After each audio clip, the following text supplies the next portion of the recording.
kill him here. Yeah. Or Speed's going to poke him a little.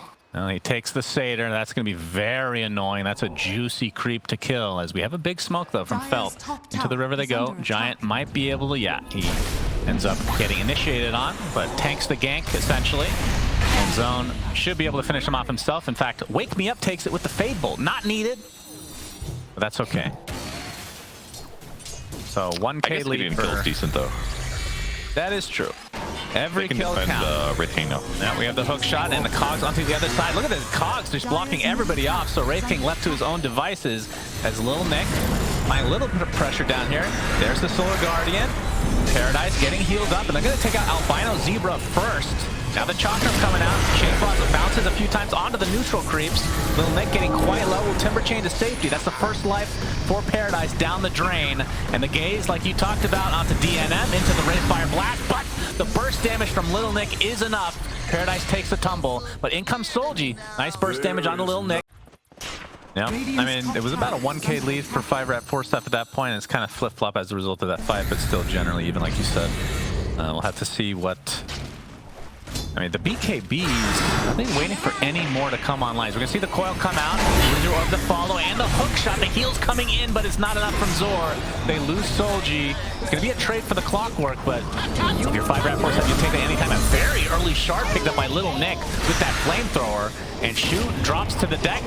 Looks like Paradise's first life's about to come out as Zore ends up getting bursted by Lil Nick himself. And that is the first life. Rubik will survive via the TP, but now Paradise has to be careful. DNM pops the BKB. He's had it this whole time, and that's going to finally be his death. So I'm going to hold that thought as Zore gets off the hammer, does connect, and actually synergizes really nicely with the Sinister Gaze.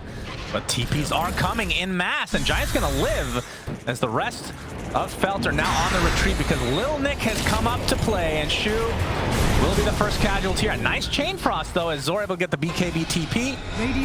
Be out of there just in time, as Blood Rage is the thing that's stolen from Wake Me Up. That's not really going to help him too much as the Blood Right does connect. Here comes the Solar Guardian on the side, and two members of 5RATFORCESTAFF have died now, but a big coil comes out from Speed, hiding them very nicely as Zore, with that shard, Starbreaker able to get out. And the chase continues, but it looks like Solji might be able to get out on this Void Spirit. But the pursuit from Speed, no, the Waning Rift, just enough range here.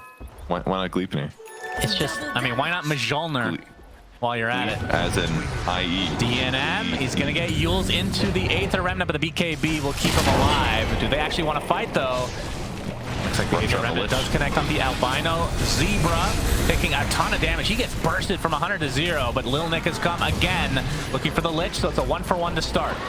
That's the first life now for the Wraith King. A little bit of mistime on the Cookie, but Paradise continuing to take damage. You see Lil Nick with the BKB. They cannot do anything. They're just completely ignoring him, knowing that he's just unstoppable right now.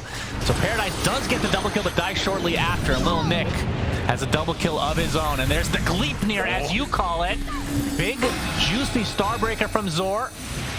Heals him up with that Luminosity, but he is going to go down anyway. So double kill for DNM, and the last remaining member is Wake Me Up, but not for long. Wow. As Speed. Bloodseeker finished up a Lincoln Snow, making it even harder for Felt to start fights. Now they can't do like, you know, Blink Lift from Rubik. They're going to have to do, well, I guess they still can. They're going to have to Blink Fade Bolt, then Lift. And if DNM doesn't BKB in time, he deserves to die. Here it comes. Yeah, that's a lot of damage, but here comes the Dawnbreaker. Old Zore ends up helping get the kill onto the Bloodseeker. They lose a Clockwork as well, so off to a good start in this fight for Felt. They do lose the first life onto Paradise, but Speed very low on HP. Has to lose your orb away as Paradise is getting soloed by Lil Nick. And here comes Speed, not afraid of dying. Helps net the kill again as Lil Nick still alive with very little HP. There's a Scatter Blast with that shard from Giant as Shu looks like he'll get off the Sinister Gaze as Lil Nick and Speed just trying to clean up everybody else despite their hope to see it. Rarely get to see that bad boy come out. As speaking of which, Clockwork does finish the Wraith Fire. Well, yeah, Wraith's gonna help him get in like that. Drop the Wraith pack, get out. DNF gets off the Gleipnir and the Rupture on Paradise, who's resigned to just stand still for now. They're going to focus on everybody else, though. Shu gets bashed into oblivion. Solji looks to be next. Yep. Goes shortly after the Simulate. And, well, we do have mass buybacks coming out, but 5RATFORCESTAFF are getting everything that they want. Solar Guardian coming in, but Paradise will die again. That's his second life. Zero still alive after the buybacks from the rest of his team, but he's just getting completely surrounded.